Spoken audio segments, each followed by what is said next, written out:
Hello, I'm Dr. Scott Wadier. And I'm Tommy Welling, and you're listening to the Fasting for Life podcast. This podcast is about using fasting as a tool to regain your health, achieve ultimate wellness, and live the life you truly deserve. Each episode is a short conversation on a single topic with immediate actionable steps. We cover everything from fat loss and health and wellness to the science of lifestyle design. We started Fasting for Life because of how fasting has transformed our lives, and we hope to share the tools that we have learned along the way.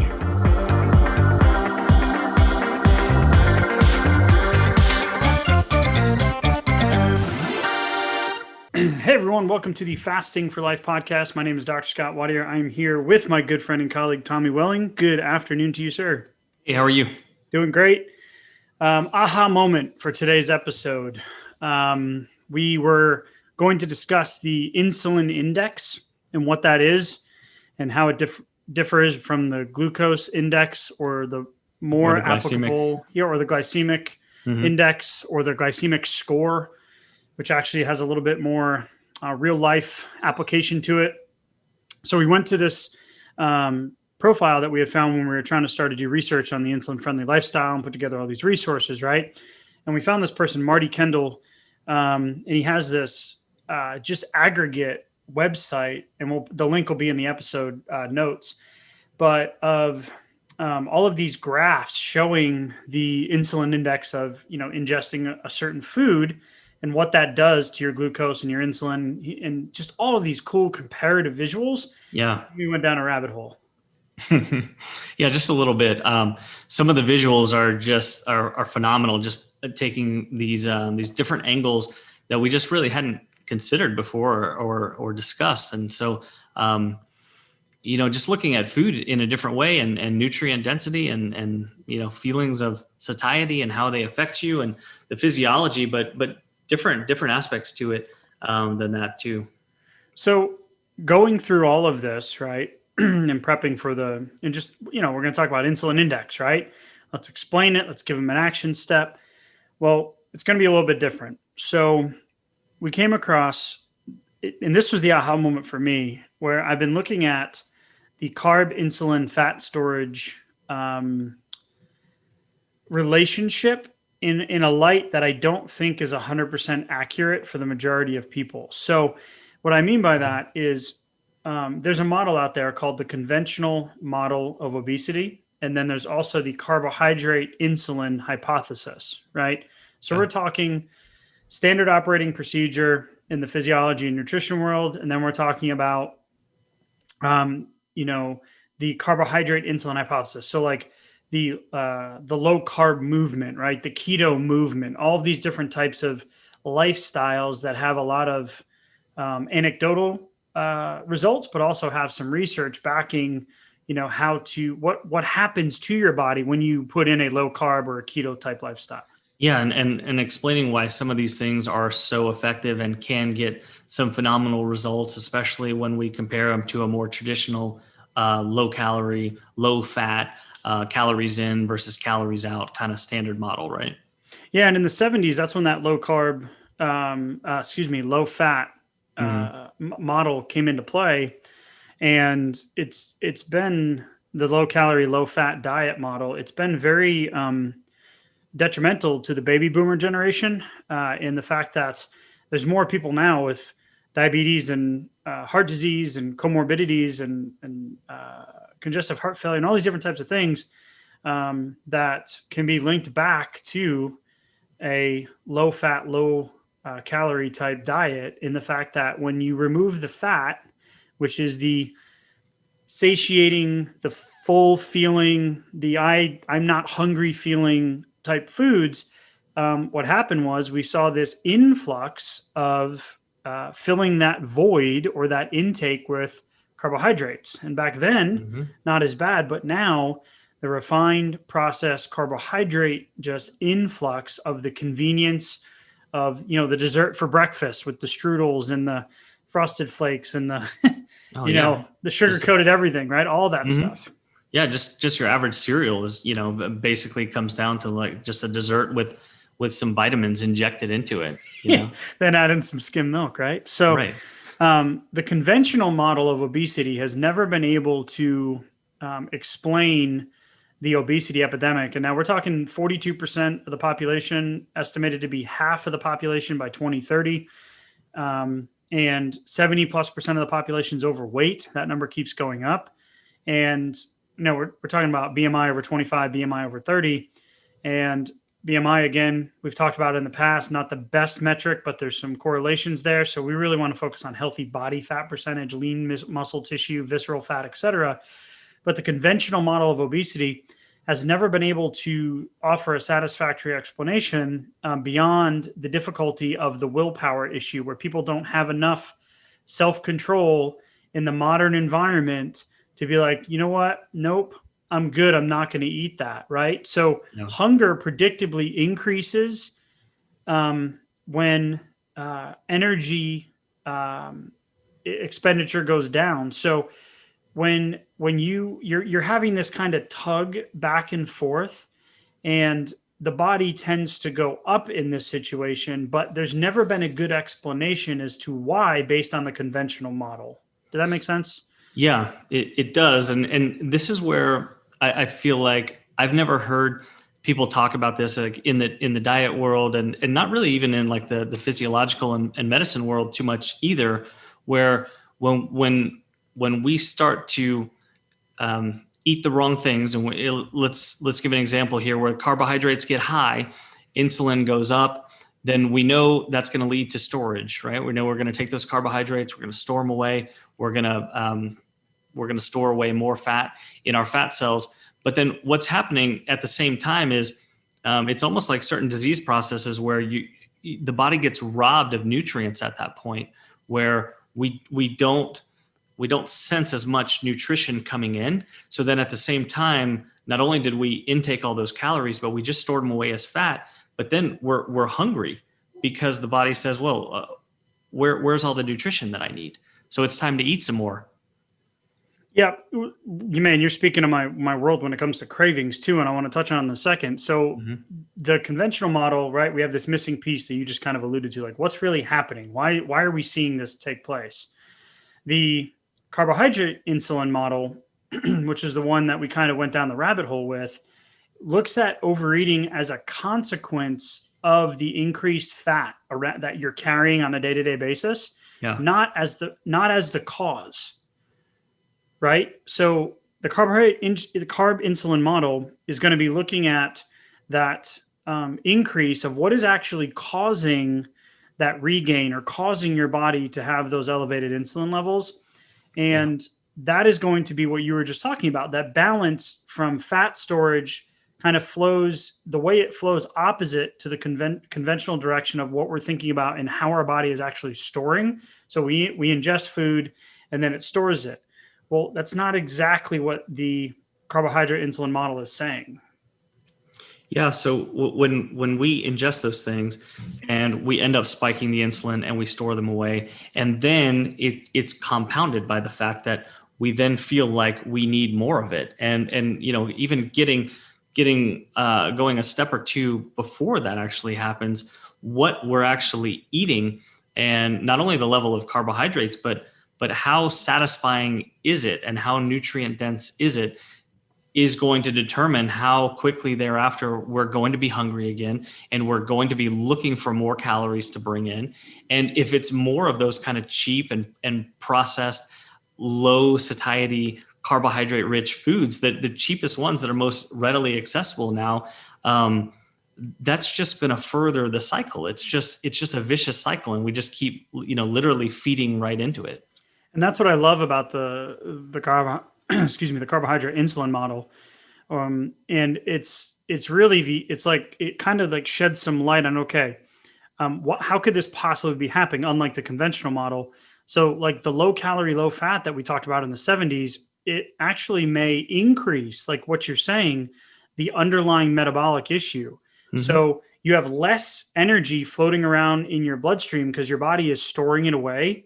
And that triggers the starvation process, right? So this idea of starvation, even though we're carrying 40 pounds of visceral fat, right, which raises our hunger and our cravings. And then that decreases our energy expenditure. So that like our physical activity and I don't remember how you worded it, but like the something fog, but I want you to say that in just a second. The metabolic rate. And then, so you've got a falling energy expenditure, falling metabolic rate, and then your stress hormones also go up too, which we know stress hormones can mimic the physiological effects of insulin. Add in bad sleep, and now you've got this trifecta of really looking at trying to treat the consequence of the issue and not the underlying cause.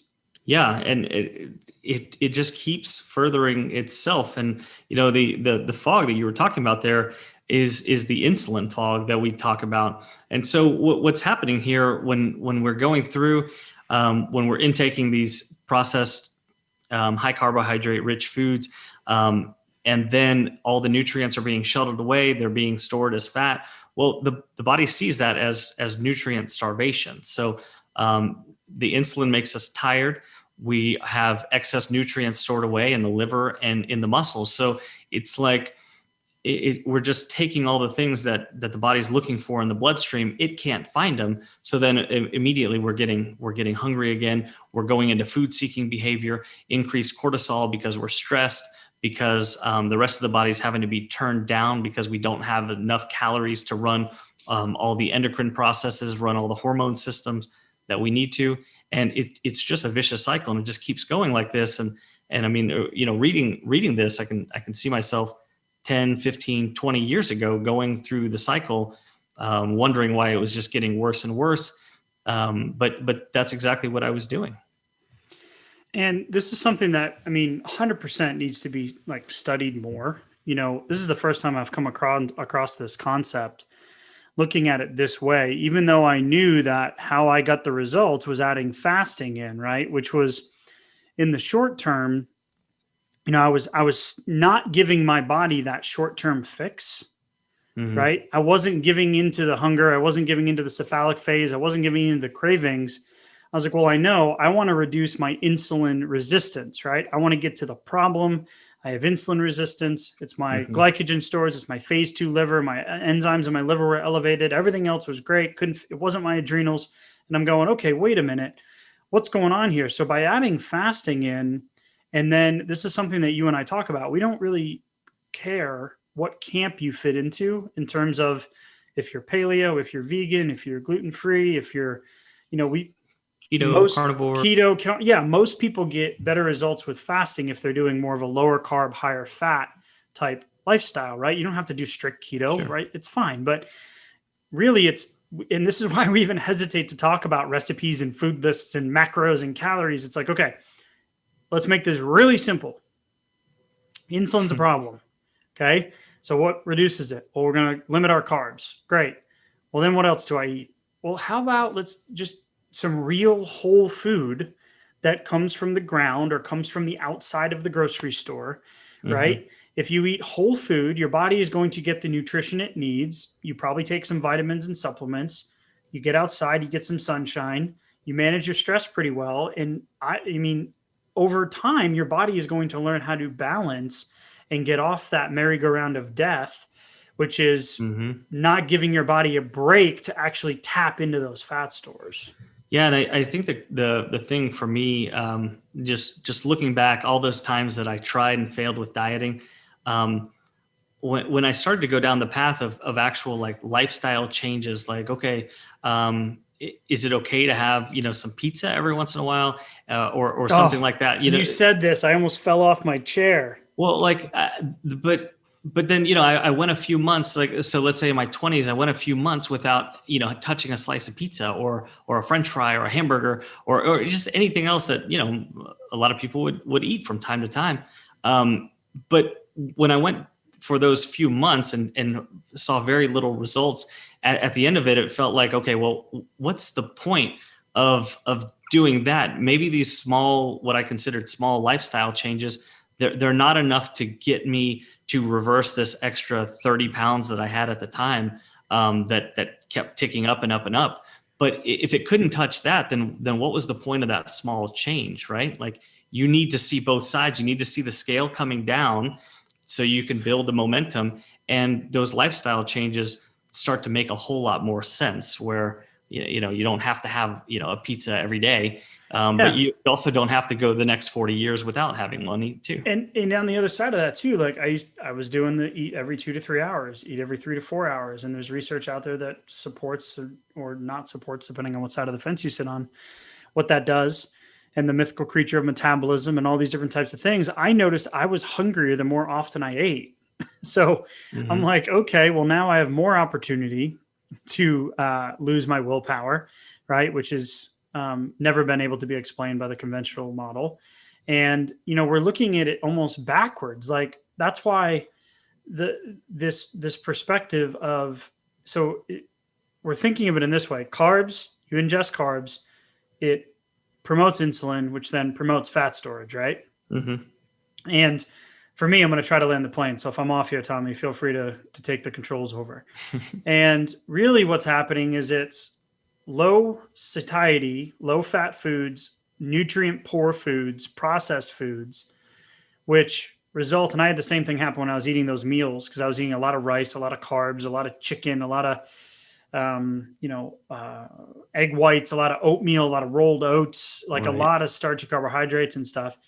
But if you're Um, not doing meal prep, these might be cheap foods too, just correct. readily available cheap Yeah, foods or yeah, snacky foods right. or like value menu foods, that kind You're of right. stuff. Lunchables, right? Hmm. Like, man, I walk by those in the grocery store every single week, and I'm like, why can't there be a healthy version of that so I can just throw that in my kid's lunchbox? Sure. Like, we making lunch every single Monday through Thursday, and now for two of them, I'm like, is there maybe this is a market insufficiency here, and this could be a business opportunity. A healthy lunchable, like the simplicity would be there, but that's not the way it is. So we're going from carbs, this old model of carbs, the conventional model, which just doesn't seem to fit, doesn't seem to work for most people, didn't work for you and I. And then the carbohydrate insulin model, which is you eat carbs, it promotes insulin, you end up with fat storage, right? Right. But what's really happening again is the low satiety, nutrient poor foods increase cravings and appetite, which then increases your consumption or your energy intake, which then leads to your body pushing it out of the bloodstream and storing it as fat, which then your body needs more insulin to keep that fat stored rather than being burned. So what's the easiest way to get to those fat stores that are stored away? What is it? You just say it, fasting. Yeah, I thought it was fasting. Shush. So it's fasting, right? So and you spoke to it. It's if you have that confidence, the scale's starting moving, you're seeing the wins, you're going to have that confidence to say no to the things that you used to say yes to, or to know that you can eat pizza and not have to restrict and omit for the rest of your life, right? So you get the Right. wins, you get the confidence, your body starts to switch this pathway, and that's where the transformation takes place. So it's just been, I mean, I when I was reading this, I'm like, oh my god. So what have we done? So what you need to do is the opposite of what I just said. So we think fasting will get you in the deficit the fastest, and we know that, like the hundreds of people that have told us, and the dozens of people we've coached, that their hunger and their cravings go away. Yeah, and it's in direct response to limiting those foods and tapping into the fat storage. Once your Right. body starts sensing that it basically has an unlimited supply of calories that it's walking around with, it calms down as far as the hunger goes, because that's when ketosis ramps up and it's able to tap into that, and it understands that. So all of a sudden the hunger becomes much less. And your body burns all the other stuff first too, and that's why my triglycerides went up so high when I started. Mhm. And even when I was on a macro based diet, doing the protein carb fat breakdown where it was lower carb, lower fat, moderate high protein, moderate carb, my triglycerides shot up. Well, the body burns fat last. It like alcohol, sugar, all those other things get used first. So then your body's like, okay, well, what do I do with it? Right. Well, you store it. So we had a client recently who had a big old belly. It was rock hard for decades, right? And then all Hmm. of a sudden, just after like in the last, few weeks, it's like, wow, everything's softening up. And what that is the body actually getting to the visceral fat that's been there, stored away for winter, right? It's Hmm. finally being able to say, because we've reduced the time of being in a fed state, we have more time with low insulin. you have less time, less cravings, less energy intake, and your body's actually starting to balance. So it was really eye-opening when a lot of, like Dr. Fung, for instance, could never figure out why it was always his patient's fault, not the treatment's fault. Like, why are my Right. patients such bad patients? Why don't they have the willpower? Yeah. Well, hormones control it, and your hormones are going to win unless you're some high-level Navy SEAL who can probably, last a little bit longer than the common man or woman out there, right? Yeah. So just crazy eye-opening, but really know that the what's happening is really kind of the opposite of typically the normal way of thinking. So it's going to feel weird at first, but it's completely doable. Yeah, it's very different on the other side, especially if you've never done your first 24-hour fast or longer. It's amazing how different it feels once you've been through that door. So if you're going to get started on your first one, that's why we definitely recommend control the carbs on the meal right before you begin your timer and go into your first 1 meal a day. Which is what we recommend with the Fast Start Guide. That's what we kind of lay out for you. Yeah, and so we're starting to look combining our own insulin index and insulin friendly lifestyle. Like that's what we feel people should adapt, especially in today's world with all the convenience and the food supply and everything else around. And Marty Kendall had this he like going down his graphs and looking at everything. I was just like, wow, like I cannot believe it's all starting to add up, right? Like here it is. So adding in fasting to some of the information that we've learned recently with the insulin index and this getting to the cause of the problem and, increasing the time in between meals, like really the other thing Tommy, if there's one like action step we can do would be the reverse of ingesting low satiety foods, increased craving, which leads to increased cravings, which leads to increased energy intake or consumption, which leads to fat storage, which leads to increased insulin. The action step would be do the opposite plus fasting. Yeah, flip it around in reverse. So start with high satiety, nutrient dense foods. Okay. Whole foods. Yeah, whole foods, vegetables, put them in there. Good stuff that's going to get you full and it's going to provide the body with what it needs. That's going to lead to decreased cravings, decreased appetite, and you're going to feel the need to take in less energy, less calories at the next meal time, which is going to lead to more fat loss and thus lower insulin levels. That's the cycle that you want to jump on, and combine that with fasting and you're unstoppable. Incredible. I love it. If you are new, Tommy mentioned the 1 meal a day. So 1 meal a day is our starting point for people that come to us, experience, no experience. It's easy to do. Go to thefastingforlife.com. You can download the Fast Start Guide. There's a 20-minute video mini masterclass that we walk you through the 6 steps of how to put 1 meal a day into your day-to-day routine. We're continually developing new resources. We're working on another challenge coming up in December. The links for the charts and the insulin index will be in the show notes, as well as the research article that we're referencing today. Tommy, anything else to add as we wrap up this episode? No, I think we covered some good stuff. Awesome. Love it. Thank you, sir, as always. And we'll talk soon. Thank you. Bye. So you've heard today's episode and you may be wondering, where do I start? Head on over to thefastingforlife.com and sign up for our newsletter, where you'll receive fasting tips and strategies to maximize results and fit fasting into your day-to-day life. While you're there, download your free Fast Start Guide to get started today. Don't forget to subscribe on iTunes, Spotify, or wherever you get your podcasts. Make sure to leave us a 5-star review, and we'll be back next week with another episode of Fasting for Life.